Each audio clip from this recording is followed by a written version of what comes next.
मसीह के पवित्र नाम से Bible study with Vinod John channel में मैं एक बार फिर से आपका स्वागत करता हूं।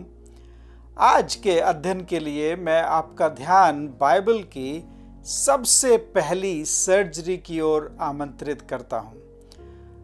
आपको मालूम है कि परमेश्वर ने आदम को सबसे पहले बनाया और मिट्टी से रच करके उसको अदन की वाटिका में रखा, लेकिन कुछ कमी थी और परमेश्वर ने ये रियलाइज भी किया। इसलिए बहुत से जानवर उसके पास लाए गए कि वो पाए कि उनमें से कौन सा उसके लिए एक उचित साथी होगा। परंतु इन जानवरों में से कोई भी ऐसा नहीं था जो आदम का, परमेश्वर की सृष्टि का, इंसान का जीवन साथी बन करके उसके साथ में रह सके। इसलिए परमेश्वर ने सबसे पहली इस दुनिया की सर्जरी को आदम के ऊपर किया और वो वचन हम पाते हैं उत्पत्ति की पुस्तक पैदाइश की किताब में और उसके दूसरे अध्याय में और उसके 21वें पद से लेकर के 23वें पदों में यूं लिखा है, तब यहोवा परमेश्वर ने आदम को भारी नींद में डाल दिया और जब वह सो गया तब उसने उसकी एक पसली निकालकर उसकी जगह मांस भर दिया और यहोवा परमेश्वर ने उस पसली को जो उसने आदम में से निकाली थी स्त्री बना दिया और उसको आदम के पास ले आया। तब आदम ने कहा, अब यह मेरी हड्डियों में की हड्डी और मेरे मांस में का मांस है, इसलिए इसका नाम नारी होगा, क्योंकि यह नर में से निकाली गई है। प्रियो, एक वचन इन आयतों में है जो मुझसे ज्यादा बातचीत किया और वो आपके साथ में आज मैं शेयर करना चाहता हूं। 21वें पद में परमेश्वर ने जब स्त्री को आदम में से लेकर के बनाया तो उससे पहले परमेश्वर ने एक विशेष कार्य किया और वो लिखा है, तब यहोवा परमेश्वर ने आदम को भारी नींद में डाल दिया। ये कोई साधारण नींद नहीं है। ये थकावट से आने वाली नींद या रात्रि में सोने वाली नींद या दोपहर के खाने के बाद आने वाली नींद नहीं है जिसमें परमेश्वर ने आदम को डाला, परंतु हिंदी में लिखा है उसने एक भारी नींद में आदम को डाल दिया। इंग्लिश में लिखा है बहुत ही डीप स्लीप में, एक ऐसी नींद जिसमें हम अपने आप को मानो खो देते हैं, हमें कुछ ध्यान नहीं रहता है, अर्थात मानो हम पूरे एक दूसरी दुनिया में चले जाते हैं। इस दुनिया को छोड़ करके एक अलग ही दुनिया में चले जाते हैं और वहां पर अक्सर हमें सपने भी आते हैं, अक्सर हम अपने दिमाग में कुछ कहानियां भी बनाते हैं और उसका कोई भी सानी नहीं होता, साथी नहीं होता, संगी नहीं होता, हम ही जानते हैं। कई मर्तबा तो हमें खुद को भी ध्यान नहीं रहता कि उस डीप स्लीप में, गहरी नींद में हमने क्या देखा था। तो ऐसी नींद में परमेश्वर ने आदम को क्यों डाला? कई बातें हैं इस विषय में जो आज आपके साथ में मैं साझा करना चाहता हूं। सबसे पहली बात तो मेरे प्रियो ये है कि परमेश्वर आदम को और उनके द्वारा से मुझे और आपको ये शिक्षा देना चाहते हैं कि जो कोई भी परमेश्वर का सबसे महत्वपूर्ण काम होता है हमारे जीवन के लिए, आपके जीवन के लिए, उसमें परमेश्वर हमारी दखलंदाजी नहीं चाहते। अगर आदम को बोला जाता कि तुम्हारे लिए मैं एक साथी बनाने जा रहा हूं और तुम्हारी ही पसली में से निकाल करके उसको बनाऊंगा, तो आदम बहुत एक्साइटेड हो जाते और आदम परमेश्वर को सलाह देने लग जाते हैं। ये हमारी इंसानी फितरत है। हम परमेश्वर को कहते हैं कि उसका कलर ऐसा होना चाहिए, उसकी नाक ऐसी होनी चाहिए, उसके शरीर का ये अंग ऐसा होना चाहिए, वैसा होना चाहिए। परमेश्वर को, जो सृष्टिकर्ता परमेश्वर है, अक्सर हम सलाह देने लग जाते हैं।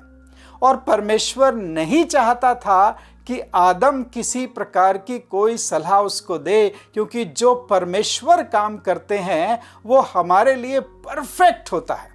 और इसीलिए उसके बाद में आप 23वें पद में आप पढ़ेंगे तो लिखा है, जब परमेश्वर ने स्त्री को बना करके आदम के सामने खड़ा किया तो मानो आदम के होश उड़ गए। शी वॉज ब्यूटिफुल, वो बहुत ही सुंदर थी। तभी तो आदम ने मानो एक कविता उसके मोहब्बत में कह डाली, जो 23वें पद में है। तब आदम ने कहा, अब ये मेरी हड्डियों में की हड्डी और मेरे मांस में का मांस है, इसलिए इसका नाम नारी होगा, क्योंकि ये नर में से निकाली गई है। ये सबसे पहली पोयम है, सबसे पहली प्यार भरी कविता है जो आदम ने उस स्त्री को देख करके बनाई, जो परमेश्वर ने एक परफेक्ट क्रिएशन उसके सामने ला करके खड़ा किया। और उसमें परमेश्वर कोई दखलंदाजी नहीं चाहता था, कोई सुझाव नहीं चाहता था। इसलिए आदम को पहले ही परमेश्वर ने एक गहरी नींद में डाल दिया था। दूसरी बात, ये गहरी नींद जिसमें आदम को परमेश्वर ने डाला, वो एक प्रतीक है हमारे संपूर्ण समर्पण का। जब भी कोई परमेश्वर एक बड़ा काम मेरी और आपकी जिंदगी में करना चाहते हैं, तो मेरे प्रियो, उसको एक कंप्लीट सरेंडर, उसको एक संपूर्ण रूप से समर्पण चाहिए कि हम उसको अपने काम, अपने जीवन में काम करने के लिए हम उसके ऊपर पूर्ण भरोसा करें और अपने आप को पूरी रीति से उसके कदमों में डाल दें, उसकी मर्जी पे डाल दें और ये भरोसा करें कि जो भी परमेश्वर हमारे लिए सोच रहे हैं, हमारे लिए करना चाहते हैं, वो बिल्कुल परफेक्ट होगा, वो बिल्कुल सर्वोत्तम होगा। और उसके लिए परमेश्वर मुझसे और आपसे पूर्ण रूप से समर्पण चाहते हैं। और ये समर्पण तभी संभव था जब आदम को परमेश्वर इस गहरी नींद में डाल देते, और यही परमेश्वर ने किया। हमारे जीवनों में जब भी कोई इतना गंभीर कार्य होता है, खास तौर से हमारे आत्मिक जीवन को, हमारे रूहानी ज़िंदगी को परमेश्वर जब ट्रांसफॉर्म करना चाहते हैं, उसको और अधिक पूर्ण करना चाहते हैं, उसमें और दूसरे लोगों को ला करके, हमारे परिवार के, हमारे कलीसिया के दूसरे लोगों को ला करके हमारी रूहानी ज़िंदगी को और फलवंत जब बनाना चाहते हैं, तो मेरे प्रियो, परमेश्वर उसमें स्वयं इंटरेस्ट लेकर के काम करते हैं। जैसे उसने आदम को गहरी नींद में डाल करके खुद पहली सर्जरी उसके शरीर पर की। और देखिए कितनी बड़ी बरकत आदम को परमेश्वर ने इस सर्जरी के द्वारा से प्रदान करी। आप परमेश्वर के लिए कुछ करना चाहते हैं, आप ज़्यादा से ज़्यादा कार्य करना चाहते हैं, लेकिन ऐसे ही मौक़ों पर परमेश्वर आपको चाहता है कि आप परमेश्वर पर भरोसा करें, उसके प्रोसेस पर भरोसा करें, उसके ट्रांसफॉर्मेशन पर, जो आपकी ज़िंदगी में परमेश्वर रूपांतरण ला रहा है, जो पवित्रताई का, जो होलीनेस का और जो शुद्धता का, पवित्रता का रूपांतरण परमेश्वर आपकी ज़िंदगी में करना चाह रहा है। उसके लिए उसको हो सकता है आपको गहरी नींद में डालना पड़े, यानी कि आपको कुछ करना नहीं है, केवल उसमें आराम करना है। एक इंसान के रूप में हम में से ज़्यादातर लोग यही सोचते हैं कि हम परमेश्वर की मदद करें, हम परमेश्वर को बताएं, हम परमेश्वर को सलाह दें, हम परमेश्वर को कहें कि हम ऐसा करेंगे, वैसा करेंगे। लेकिन मेरे प्रियो, इस कथा के द्वारा से परमेश्वर हमें आज याद दिलाना चाहते हैं कि आपके जीवन में, मेरे जीवन में, बरकतों में, आशीष में, रूपांतरण में, रूहानी जिंदगी में बढ़ने के लिए और हमें संपूर्ण जीवन देने के लिए परमेश्वर सबसे पहली चीज जो चाहता है वो है हमको रेस्ट दें।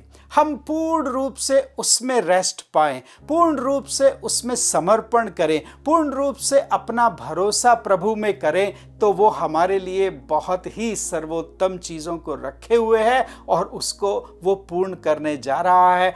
और ये एक हलीमी की बात है। ये हमें हलीम करना चाहिए कि हम परमेश्वर के सामने इतने नम्र, इतने दीन हो जाएं कि परमेश्वर को कहें कि प्रभु, मैं तुझ में पूरी रीति से भरोसा करता हूं कि जो कुछ भी आप मेरे जीवन में इस समय कर रहे हैं और करने वाले हैं और देने वाले हैं, और जो मुझे आप बना रहे हैं अपने स्वरूप में और अपनी समानता में, उसके लिए मुझे अब आप में रेस्ट करने की ज़रूरत है, मुझ में आप में भरोसा करने की ज़रूरत है और ये यकीन करने की ज़रूरत है कि जो भी आप करेंगे परमेश्वर वो मेरे लिए बहुत ही उत्तम होने वाला है। मेरे प्रियो, आज यदि आप एक ऐसे समय से गुजर रहे हैं, एक ऐसे सीजन से गुजर रहे हैं जो लगता हो आपको कि वो नींद का समय है, अनकॉन्शियस का समय है, रेस्ट का समय है, या हो सकता है दर्द का भी समय हो, या हो सकता है सर्जरी का भी समय हो, एक ऐसा समय जिसमें परमेश्वर आपकी जिंदगियों से कुछ चीज़ों को निकाल कर, काट कर फेंक रहा है और उसकी जगह दूसरी चीज़ों को ला करके, भर करके आपको सुंदर बना रहा है, तो मेरे प्रियो, आप भी आदम की तरह परमेश्वर का धन्यवाद कर पाएंगे कि जो कुछ भी उसका रिजल्ट होगा और आने वाली बरकतें आपकी कल्पना से कहीं अधिक खूबसूरत और महत्वपूर्ण और बरकत वाली होने वाली है। आप केवल परमेश्वर पर भरोसा करें इस प्रोसेस में, इस अंधकार के समय में, इस अनकॉन्शियस समय में और ऐसे समय में जबकि आप रेस्ट कर रहे हैं परमेश्वर में, ऐसे समय में जबकि परमेश्वर ने आपको गहरी नींद में मानो डाला हुआ है, तो परमेश्वर आपके जीवन में कार्य कर रहा है और उसके द्वारा से एक बहुत बड़ी बरकत और खूबसूरत बरकत आपको परमेश्वर देने जा रहे हैं। क्या आज आप उस पर यकीन करेंगे? कुछ समय आज निकालिए परमेश्वर के लिए जिसमें आप कंप्लीट सरेंडर उसके सामने प्रैक्टिस कर सकें। परमेश्वर इन वचनों के द्वारा से आपको बहुत आशीष दे। जय मसीह।